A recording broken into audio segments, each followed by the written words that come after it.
ሰላም ጤና ይስጥልን። እንዴት ቆያችሁ ውድ ተከታታዮቻችን?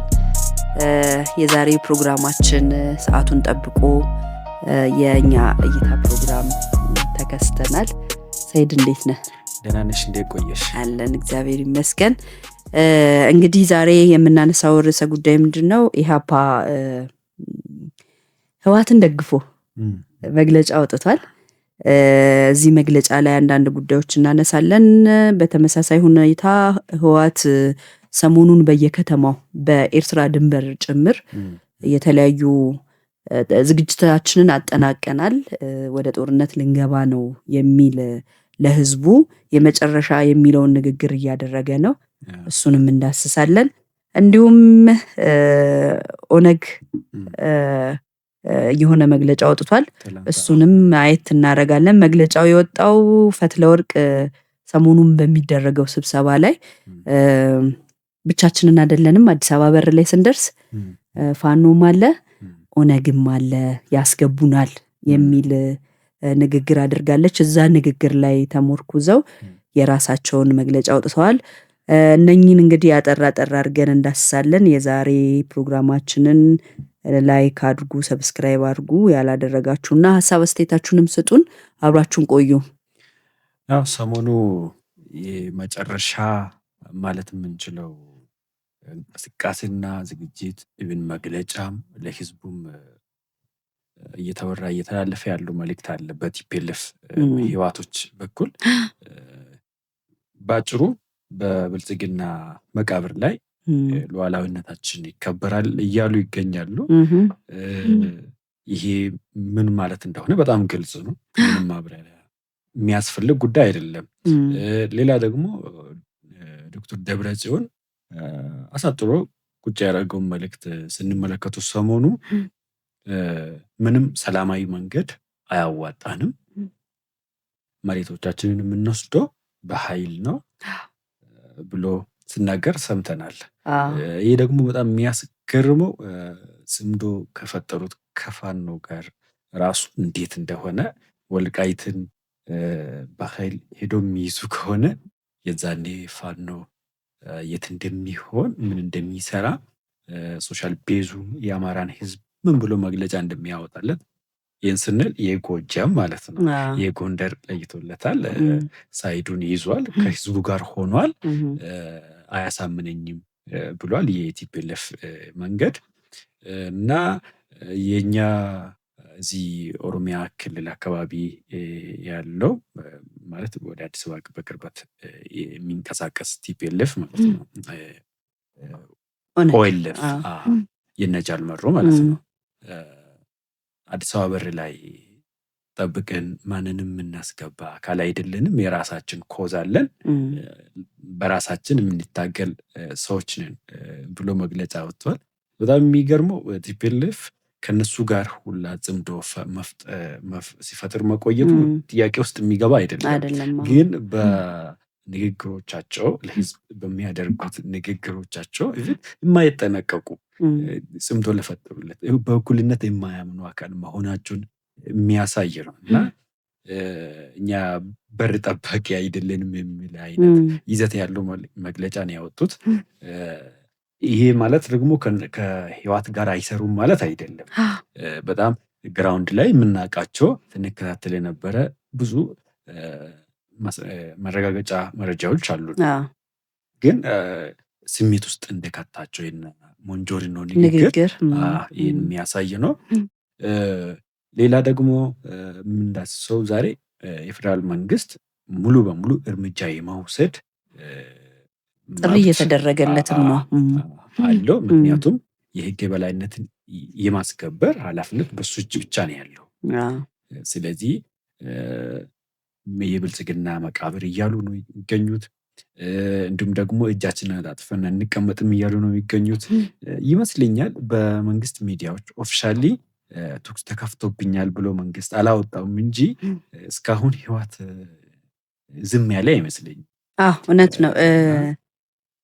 አንተ እንዳልከው የመጀመሪያ ወደ ኢህአፓ ከመሄዳችን በፊት ስለ ታጣቂዎቹ ስናነሳ በፋኖና በመንግስት ሸኔ ብሎ በሚጠራው ኃይል ያለውን ይሄ ጽምዶ የሚለውን ነገር ጥንካሬውን ስናነሳ ምንድነው ህወሓት በግልጽ ነው አላማውን ቁጭ አድርጎ የሚያስቀምጠው። ይሄ የተለጣፊነት ስሜት የለውም። ይሄንን ያልኩት ለምንድን ነው? በግልጽ ወልቃይትን በጦርነት አስመልሳለሁ፣ ጸገዴ ራያን በጦርነት አስመልሳለሁ ብሎ በግልጽ ነው የሚያስቀምጠው። በተመሳሳይ ሁኔታ ደግሞ ኦነግ አዲስ አበባ በር ላይ ይጠብቀናል፣ ያስገባናል ብሎ ለህዝቡ በግልጽ ነው የሚናገረው። ይሄንን ሲያስቀምጥ እነኚህ ህወሓት አጋዥ ያላቸውን ሰዎች የእነሱን ኢንተረስት ጠብቆ አይደለም፣ የራሱን እኔ እንደዚህ ነው የምፈልገው። ኢቭን ይሄን ጦርነት የሚያደርገው ለፕሪቶሪያ ሰላም ስምምነት ለማስከበር ሳይሆን አዲስ አበባ ለመግባት ነው በግልጽ እየተናገረ ያለው። የብልጽግና መቃብር ላይ ቆመን የሚል እንትን ነው መፈክር በየስብሰባ አዳራሾቻቸው ሰቅለው ነው ንግግር እያደረጉ ያሉት። ይሄን ንግግር እያደረጉ ፋኖ ምንድን ነው ወልቃይትን የመስጠት እንትን አለው ወይ? የትኛው ፋኖስ ነው የሚለውን ነገር ስታነሳ አሁን እንግዲህ ጥምረት ብለው እነ ፋኖች አንድነት ብለው አፋብን ብለው የመሰረቱት በግልጽ ተበትኗል። ይሄንን ያነሳንበት ምክንያት ምንድን ነው? የጎጃም ፋኖ እነ ዘመነ ከነ ህወሓት ስር የወደቁ ናቸው፣ እዛ ስር የሚሉ ናቸው። እኛ አይደለንም ያልነው።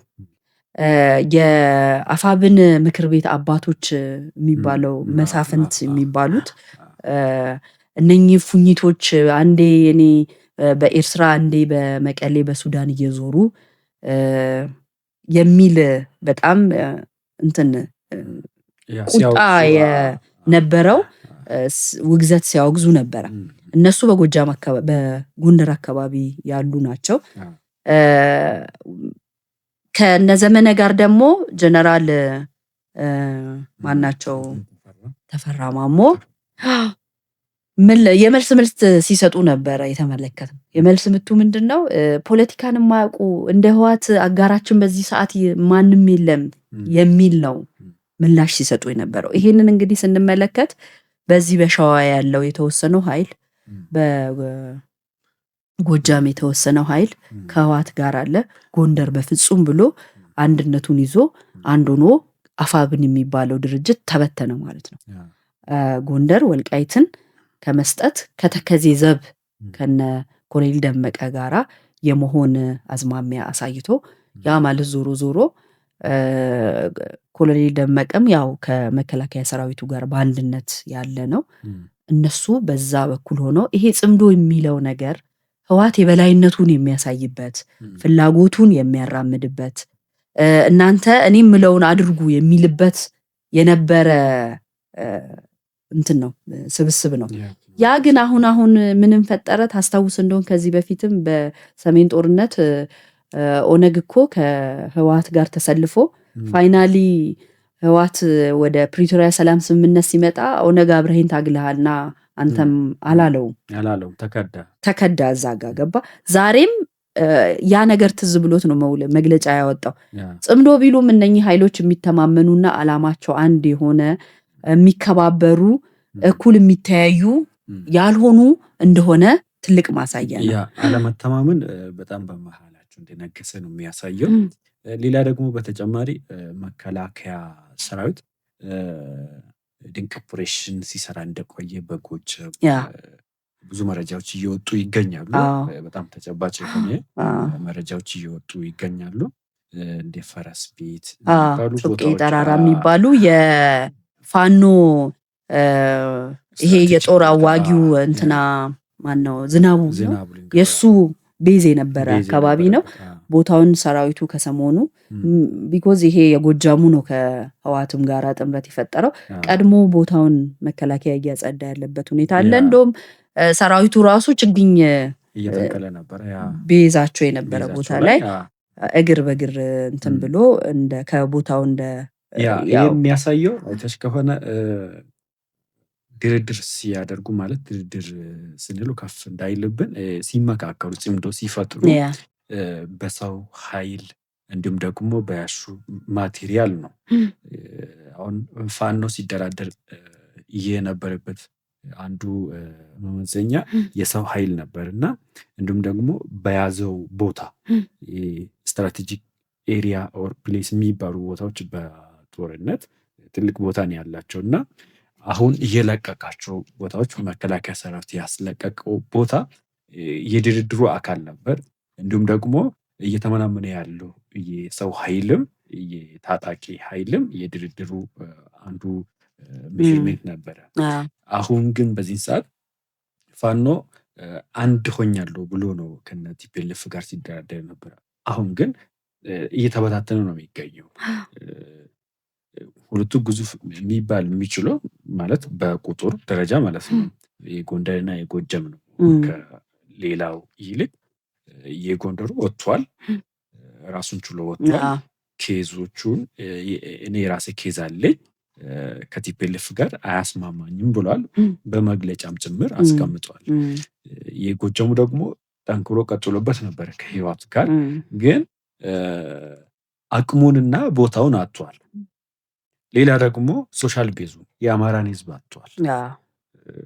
በግድም ቢሆን ጨቁኖም ቢሆን በዛ ቦታ ለመቆየት እድል አግኝቶ ነበር። አሁን የለቀቁትን ቦታ እንደዚህ አይነት ኬዞች ሲመጡ ከጠላት ጋር አብሯል የሚል መረጃዎች ሲወጡበት እውነተኛ ነገር መሆኑን ደግሞ ሲያረጋግጥ ህዝቡ ቀጥታ ለመከላከያ መረጃ እየሰጠ ቦታውን እንዳስለቀቀ የመከላከያ ፔጆች ይነግሩን ነበር እና አይተሽ ከሆነ ህዝቡን ሲያመሰግን ነበር መከላከያ ፔጁ ማለት ነው።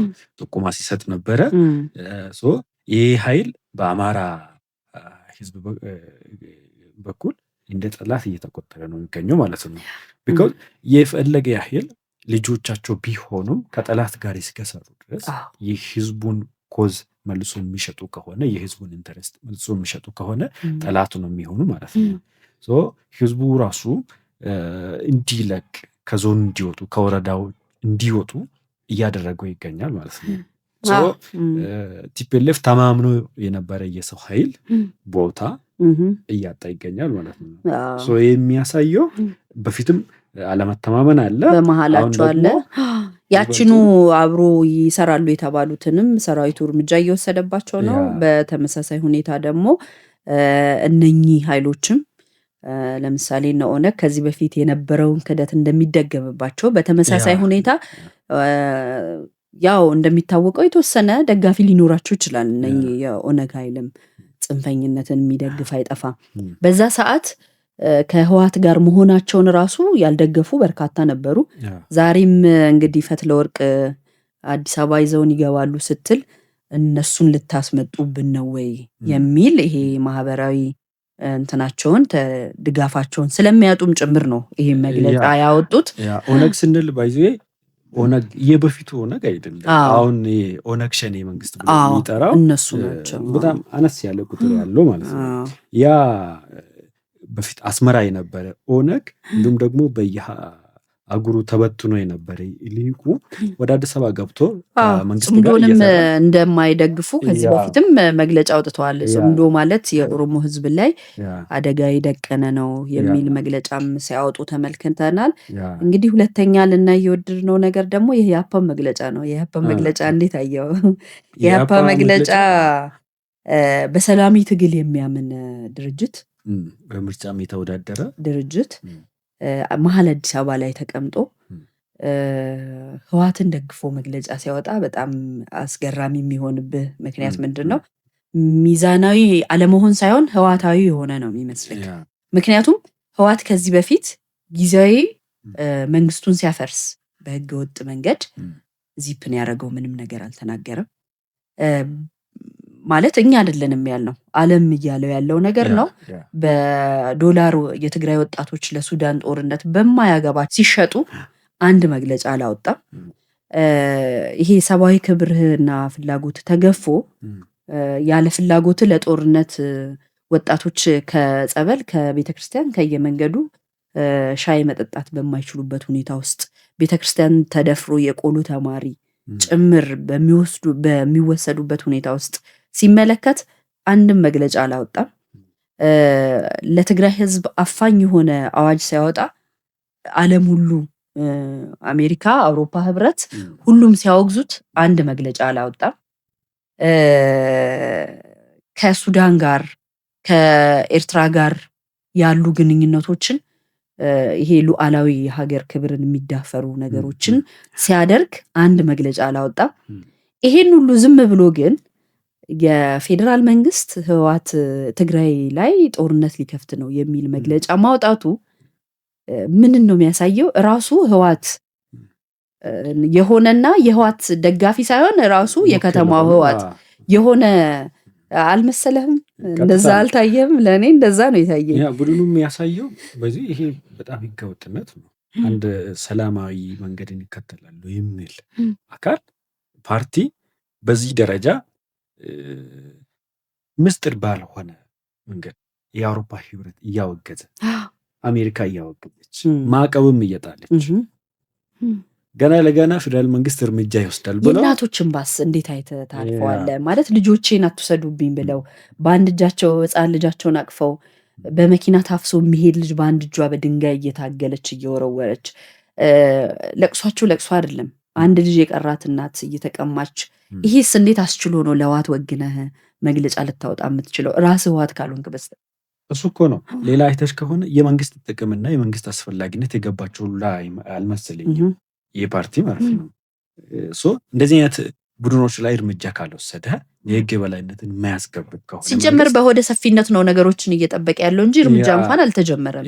ሲጀመር ራሱ ሲጀመር እርምጃ ይወሰዳል ብሎ እኮ ነው እነሱ አሁን ከወዲህ የእኛ ኢንትረስት አይጠበቅልንም የሚፈልጉት ኢንትረስት አለ ማለት ነው። ከቲፒኤልኤፍ አሁን እየተከላከሉት ነው በእነሱ ቤት። እነሱ በጣም ማሳፋሪ እኮ ነው እንደዚህ እና ማዕቀብ እየተጣለበት ያለው ስብስብ ምንም ሰላማዊ መንገድን አልከተልም እያለ ያለው ስብስብ እንዲሁም ደግሞ በሀገሪቷ ያለውን መንግስት መቃብሩ ላይ ነው ቆማለሁ። ይሄ መንግስት እኮ ይሄ መንግስት ማለት እንግዲህ ህዝብ ከጠዋት እስከ ሌሊቱ 6 ሰዓት 7 ሰዓት ቆሞ የመረጠው መንግስት፣ ያልመረጠውም ሊኖር ይችላል። ግን ማጆሪቲውን ነው የምትወስደው ሁሉ ጊዜ። ህዝብ ይመራኛል ብሎ ይሁንታ የሰጠው መንግስት በኃይል አፈርሳለሁ ማለት ራሱ እኮ ወንጀል ነው። ይሄ ቡድን በግልጽ ከአልሸባብ ጋር እሰራለሁ የሚል ቡድን ነው፣ ሽብርተኛ ነው። ከሱዳን ጋራ ከምናምን ጋር እሰራለሁ የሚል ቡድን ነው። ስለዚህ ይሄን ቡድን ደግፈ መግለጫ ማውጣት እኔ እንጃ እንዴት ነው ማለት የሆነ ከባድ እኮ ነው በጣም ማለት እኮ አንድ አባባል አለ ምናልባት አባቱ በላይ ያወቀ ኖ ኧረ እነሱ ራሳቸው አባቱ ናቸው ስልሽ ራሳቸው የጉዳዩ ባለቤት ናቸው እንጂ ስልሽ ማለት የፈለኩት ከትግራይ የተወለዱ ልጆች ፓርቲ ፈጥሮ እየታገሉት ነው ህወሓትን ለምን ዝም ትላለህ እያሉ ነው መንግስትን። እነሱ ግን መጥተው መንግስት እርምጃ ሊወስድ ነው በዚህ ሽፋን ብሎ በጣም በቃ በአደባባይ ዓለም ሁሉ በአንድ ቋንቋ እየተነጋገረበት ያለን ነገር ራስ የጉዳዩ ባለቤት እስካልሆንክ ድረስ እነኚህ ሰዎች የሰላማዊ ትግል ሳይሆን የትጥቅ ትግል አራማጅ እንደሆኑ በግልጽ የሚያሳይ ነው። ለምን ብትለኝ በምርጫው ሰዓትም እኮ ሲቀሰቅሱ የነበረበት መንገድ ትክክል አልነበረም። እንደዛም ሆኖ የሆነ ደጋፊ እናገኛለን ብለው አስበው ነበር። አልተመረጡም። ከዛ በኋላ ወደ የተመረጠውም በትብብሩ ስም አይገባም ሲሉ ነበር። ሂደታቸው በሙሉ ይሄ የማሸበር ችግር መፍጠር እንደዚህ አይነት ነገር የነበረ ሆኖ ተገርመን እያየን ሳናበቃ ህወሓትን ደግፈው መውጣት ማለት አሁን በዚህን ሰዓት ህወሓትን ማይደግፍ ይሄ ሁሉን እንትን ጥሰህ ምን ሊሆን እንደሚችል ማለት እኮ ተደራደሩ፣ ተነጋገሩ ማለት ይቻላል። ያባት ነው ግን በመንግስት መቃብር ላይ ቆሜ ህጋዊ ህዝብ የመረጠው መንግስት ላይ ቆሜ ወደ አዲስ አበባ እኔ እመራለሁ ለሚል አካል ከጎን መቆም ማለት በምርጫም ማያምን ትጥቅ ትግልን የሚደግፍ አካል እንደሆኑ ይሄ ያወጡት መግለጫ በግልጽ የሚያሳይ። በዛ ላይ ደግሞ መግለጫውን አይተሽ ከሆነ እኮ በደንብ ህዝብ ላይ ይላል። በትግራይ ህዝብ ላይ መንግስት በእንትን ሽፋን በሰላም ማስከበር ብሎ ያስቀምጣል። የትግራይ ህዝብ እኮ ህወሓትን እየታገለ ነው በዚህ ሰዓት ታውቁን እያለ ነው። አዲስ አበባ የወጣ ሰልፍ፣ የፕሪቶሪያ ፈራሚዎች፣ የሚዲያ አንቂዎች ሲጠይቁ የነበረ አሁን ባለው መረጃ እኮ ከግማሽ ወደ 500,000 የትግራይ ወጣት ጦርነቱን ሸሽቶ ኬላው ራሱ ተዘግቶበት ሌላው በፕሌን እየመጣ ነው ያለው። የፕሌን ወረፋ እኮ ተጨናንቆ ከወትሮ የተለየ ሆኖ ሰው ቲኬት ቆርጦ 3 ሳምንት የመጠበቅ 2 ሳምንት 3 ሳምንት የመጠበቅ ወረፋ ላይ እንዳለ የመረጃዎች እየወጡ ነው ያሉት። እኔ አንድ የሰማሁት ደግሞ አንድ ሰው ሲናገር የሰማሁት ወጣቶች የቲኬት እንትን ሲያጡ ግዴታ ሲሆንባቸው በቪአይፒ ማለት ከመደበኛ እንትን ተራ ከዛ ለመውጣት ብቻ የሚያደርጉት በአንዴ ጉዞ በጣም ከባድ እንደሆነ ነው የሚያሳየው። በቪአይፒ መውጣት ማለት አስብ፣ አንድ ተራ ወጣት። ይሄ ማለት ፍቅርተ ራሱ ሞንጆሪኒ የሆነች አይመስልህ? እሱ እኮ ነው የሚመስለው። እና ያኛው አብርሃም ደብረጽዮንን የሆነ አይመስልህ? እንደዛ አይነት ነገር ነው የሚያመላክተው። እና በጣም ከባድ ነው። ራሳቸውን እኔ የሚገባኝ ለትግራይ ህዝብ ያላቸው ንቀት፣ ለኢትዮጵያ ህዝብ ያላቸው ንቀት፣ ሌላ ደግሞ የመንግስት አስፈላጊነት ራሱ ያልገባቸው አይነት ፓርቲ ናቸው እንጂ ዲፕሎማቲክ ማህበረሰቡ እየጠየቀ ራሳቸው የትግራይ ተወላጆች እየጠየቁ ኧረ እባክህን ከዚህ ካለፈ ሻዕቢያ ይጫወትብናል እያሉ መንግስት ግን እስከ መጨረሻው ድርድርን ለመምረጥ በቅርብ ጊዜ ራሱ የአሜሪካው አምባሳደር ወደ ትግራይ መጓዛቸው እና ይሄ ሁሉ ጥረት ደብረጽዮንንም ሆነ ታደሰ ወረደን እንዳላገኙ ለነሱም ለሰላማዊ ድርድር ከዚህ በኋላ በራችን ዝግ ነው፣ ማንንም ዲፕሎማትም ሆነ አምባሳደር አናናግርም የሚል መደምደሚያ ሀሳብ ሁላ እየሰጡ ባሉበት ሁኔታ ውስጥ ፌዴራል መንግስት የመጨረሻ ትዕግስቱ እስኪንጣፈፍ ድረስ በሰላማዊ መንገድ ጉዳዩ እንዲፈታ በቅርብ ጊዜ የምናስታውሰው ነው። ጠቅላይ ሚኒስትሩ እኮ ህወሓትም አደብ ገዝቶ ልብ ገዝቶ ለመነጋገር የሚመጣ ከሆነ በራችን ክፍት ነው የሚል ንግግር ሲያደርጉ ሰምተናል። እንግዲህ ይሄ ሁሉ እያለ ጅራፍ ራሱ ገርፎ ራሱ ጮሃል እንደሚባለው ራሳቸው የጦርነት ዝግጅት እያደረጉ ማንንም ሰው ጋር ንግግር አንፈልግም እያሉ በመንግስት መቃብር ላይ ነው ምንቆመው እያሉ እንዴት ነው ፌዴራል መንግስት ትግራይን ሊወጋ ነው የሚል መግለጫ የምታወጣው? መባል ያለበት ለሲቪል ሰዎች ጥንቃቄ አድርጉ፣ ከተቻለ ደግሞ ተነጋገሩ፣ ካልተቻለ ደግሞ መንግስት የጽንፈኞቹን ለይቶ እርምጃ የመውሰድ ወደ ህግ የማቅረብ መብት አለው ብሎ ነው መውጣት ያለበት። አሁን በዚህን ጊዜ ሰላማዊ ፓርቲ ከሆኑ ማለት ነው። ግን እነሱ ሌላ አንግል ነው የሄዱት እና የቲፒኤልኤፍ ወኪል እንደሆኑ የሚያሳይ ትልቅ መረጃ ነው ማለት ነው። የራሳቸው የአዲስ አበባ አካል እንደሆኑ የሚያሳይ ነው። ምርጫ ቦርድ በፍጹም ሰላማዊ ምርጫና ሰላማዊ ትግል ሳይሆን የትጥቅ ትግልን በደንብ የሚደግፉ የህወሓት አካል የሆኑ እንደሆነ ከመግለጫቸው የምትረዳው ሁኔታ ነው ያለው። የምርጫ ቦርድም ደግሞ እንደዚህ አይነት ፓርቲዎቹን ጦርነት ቀስቃሽ እንዲሁም ደግሞ የመንግስት ሮል በዚህ ደረጃ የሚያሳንሱ አካላትን በሰላማዊ መንገድ እንታገላለን ብሎ ግን ከተማ ውስጥ ሆኖ እንደዚህ አይነት አላስፈላጊ ነገሮችን የሚያደርጉ ህዝቡን የሚያሸብሩትን እንደገና እንዲያጠና ሂደቱንም ነገሮችን ቢያጠና አሪፍ ነው። ሌላ ደግሞ ኦኤልኤፍ እንደ በፊቱ ሊከዳ ይችላል፣ ይህ የታወቀ ነው። ግን አንደርግራውንድ አብሮ እንዴት የሚሰሩ እናውቃለን። ይህ ማለት ብዙም አቅም የለውም ኦኤልኤፍ። አመራሮቹ ታጣቂዎቹ ወጥቶ የተወሰኑ የሚፍጨረጨሩ አሉ እንጂ በዛ ልክም አይደሉም። እንደ በፊቱም ተጽዕኖ ፈጥሮ ከቲፒኤልኤፍ የራሳቸውን ኢንተረስት የሚያስከብሩ አይነት ኃይልም የላቸው። ቢሆንም ግን ጥቂትም ቢሆን ከቲፒኤልኤፍ ጋር መቆም ከኦሮሞ ህዝብ ሙሉ በሙሉ የመቋረጥ እድል ሊገጥማቸው ይችላል። ጥንቃቄ ቢያደርጉ ለነሱ ነው። ያወጡትን መግለጫ በዛው ቢቀጥሉ አብረን አንሰራም ማለታቸውን በአክሽንም እንደዛ ብሎ በመግለጫ ከማታለል ውጭ በአክሽንም በተግባርም ከቲፒኤልኤፍ ብርቁ ይጠቅማቸዋል። ነገ ሜቢ የሚደራደሩበትን አቅምም ሊኖራቸው ይችላል። የሚቀጥሉ ከሆነ ሊያሳጣቸው ይችላል በጣም እና እንግዲህ ጥንቃቄ ቢደረግ ጥሩ ነው። ቲፒኤልኤፍ ኦልሬዲ ጦርነቱን ጀምሮታል።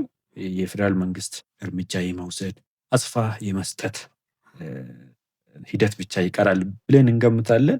ሜቢ ሙሉ በሙሉ ኮንቬንሽናል ዋር የመግባቱ ኢድል ሜቢ በቀናት ቀል እንግዲህ ሊሆን ይችላል። በእኛ እይታ እኛ የትኛውም ኢትዮጵያዊ ደም ባይፈስ፣ ያ የትኛውም ወጣት ህይወቱ ባይረግፍ፣ የትኛውም እናት ባታለቅስ ምኞታችን ነው። ያ ግን አሁን ያለው ሁኔታ በመንግስት መቃብር ላይ ቆሜ የሚለው አካል ህልውናዬን ማረጋግጠው የሚለው አካል ምናልባት የትግራይ ህዝብ ህልውና የሚረጋገጠው በዚህ በቲፒኤልኤፍ መቃብር ላይ ቆሞ ሊሆን ይችላል ብዬ ነው ማስበው እንደኔ። ይሄ ደግሞ እንግዲህ አሁን ከዚህ ቀደም እንደምንለው ደጋግመን እንደምንለው ሁሉ ሰላም የመጀመሪያ ምርጫችን ነው። ሰላምና ደፍራሾች ግን እርምጃ ተወስዶባቸው ኢትዮጵያ ቀጣይ ሰላም እንዲኖራትና ይሄ የተመኙት መቃብር ለነሱ የሚሆንበት ሁኔታ ይፈጠራል፣ በአጭር ጊዜ ነገሮች ይስተካከላሉ ብለን ተስፋ እናደርጋለን። የዛሬ ፕሮግራማችን እንግዲህ የምጨምረው ከሌለ ይሄን ይመስላል። መንግስት እርምጃ የሚወስድበት በራሱ ታክት ይሄድበታል፣ ግን ትዕግስትም ደግሞ ልክ ስላለው ከዚህ ባይብሱ የወጣቱም እንግዲህ እምቢ ብሏል። ሲጀመር እኮ አሁን ይሄ ወጣት እኔ በጣም ልቤን የሚነኩኝ እንትኖች ተገድጄ ነው እንዳተኩሱብኝ የሚሉ ወጣቶችን ታያለ። ወደ አዲስ አበባ በርካታ ወጣቶች እየገቡ ነው። በጣም ደስ የሚለው ደግሞ አሁን ቅርብ ትላንት ምናምን የሰማሁት መረጃዎች ምን ያሳያሉ? የትግራይ ልጆች ስራ አጥተው እንትን እንዳይሉ ከንቲባ አዳነች አቤቤ በተለያየ የስራ እድል እንዲመቻች እያደረጉ ነው። ይሄ በጣም ደስ የሚል ነገር ነው። ምክንያቱም ወገናችን አገራችን ብለው የመጡት እዚህ መጥተው እንዳይቸገሩ የተለያዩ የግልም ሆነ የመንግስት ተቋማት ድርጅቶችም የስራ እድል እንዲሰጡላቸው አቅጣጫ ያስቀምጡበት ሁኔታ አለ እየተባለ ይገኛል። ይሄ በጣም ደስ የሚል ነው። በዚህ ዜና እንግዲህ እንዘጋዋለን። ቲፒኤልኤፍ ወደ አስመራ አሮጡ ወደ ሀገራቸው ነው የገቡት። ስለዚህ ጥንቃቄ ሊደረግላቸው ይገባል እና እንክብካቤም ያስፈልጋቸዋል። ሜቢ ልብሳቸውን እንኳን ሙሉ በሙሉ ይዞ ያልመጡ ሊኖሩ ይችላሉ። ወገኖቻችን ናቸው። ጥንቃቄ አስፈላጊ ነገሮች ሊደረጉላቸው ይገባል። ይህንን ነው የምንለው። ሀሳብ አስተያየታችሁን ስጡን። በዚህ እንቋጫለን። እናመሰግናለን።